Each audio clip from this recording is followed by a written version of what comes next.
Hi mga B! For today's video, gagawa na naman ulit tayo ng mini number cake. Last February pa ata to. Sa part na yun, nagtatapyas muna ako para pantay paglagay sa board. Saka ko lagyan ng pandikit or glucose para madikit siya at hindi madulas. Ganun.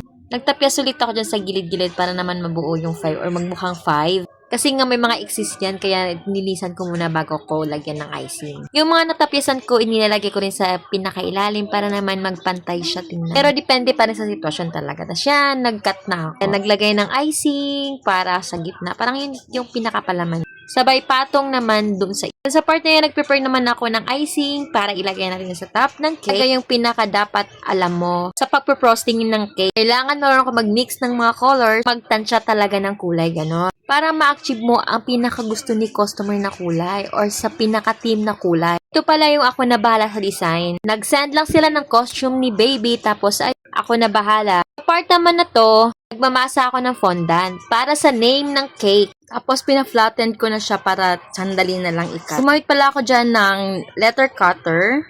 Pag medyo makapal yung letters, ginagawa ko, pina-flat ko pa siya ng pina-flat para pantay sila lahat. Sa palagay nyo, ano kayang team na to, no? Tapos, sa part na yan, nilalagay ko na yung mga letters niya. Medyo mahaba nga lang yung name talaga. Kaya marami akong letters na ginawa. Nag-order pala nito yung kapitbahay namin dati. Since 1 month old si baby, sa akin na sila nag-order. Hanggang sa mag 1 year old siguro. Sana naman. Tapos malulungkot na naman ako after nun kasi wala na mag-order sa akin ng number cake. Pang nangyayos. Char! So, ayun, medyo malapit tayo matapos. Sa part na yan, naglalagay na ako ng mga toppers. Printed toppers yan.